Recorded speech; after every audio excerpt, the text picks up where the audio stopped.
Last week, America and the world lost another trailblazing woman and defender of justice and democracy and a friend. Madeleine came to the United States at age 11 as a refugee. Her family had been driven out of their native Czechoslovakia twice by murderous regimes, 1938 by the Nazis, 10 years later by the communists. Those searing childhood upheavals helped to produce in this young woman a lifelong vigilance against dictators and a fierce commitment to democracy. Her father had been a diplomat who received political asylum in America. Like nearly all immigrants and refugees who come to this country fleeing the tyranny of autocracy, he was keenly aware that this was a land of freedom.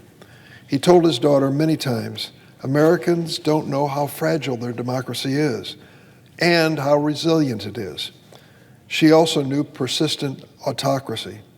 It can rise in any age and any nation. We see it today in the leadership of Russia. That is why we must protect the rule of law, the most potent defense against dictators. In 1997, she made history. She became America's first woman Secretary of State under President Clinton, previously serving as our nation's ambassador to the United Nations.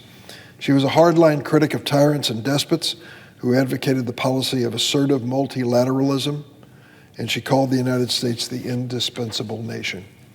She believed that the best hope for a free and peaceful world lay in America exercising leadership and working with the family of democratic nations to protect democracy, just as we are today in Ukraine. She was deeply committed to NATO. As Secretary of State, she supported NATO expansion to include Poland, Hungary, the Czech Republic, three nations that had lived under the boot heel of Soviet oppression. Today, all three nations are providing a haven for Ukrainian civilians, mostly women and children, who are fleeing Putin's unprovoked and barbaric war on that young democracy. Madeleine Albright understood that any democracy could fall victim to the siren song of autocracy if its citizens were not vigilant. After her historic career in public service, she was chair of an organization called the National Democratic Institute, helping young democracies build independent court systems and a vibrant civil society. She spoke to me about this important work and understood that for democracies to endure, they must offer more than promises. In one of her last interviews, Madeleine Albright offered a warning that we in this Senate should be wise to remember. She said, and I quote, "What is important is that democracy has to deliver. People want to vote and eat, and therefore it's very important for new democracies, and certainly for the world's oldest, to understand the rule of law. Corruption is the cancer of democracy. The people need to be beneficiaries of that democracy."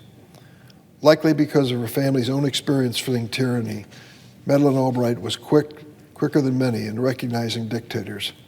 She first met Vladimir Putin in the year 2000, 1 year after his meteoric rise from a mid-level, mediocre KGB apparatchik to president of the Russian Federation. She recorded her first impressions of Vladimir Putin over 20 years ago. She wrote, "Putin is small and pale, so cold as to be almost reptilian." She went on to note presciently that Putin was, quote, "embarrassed about what happened to his country and determined to restore its greatness."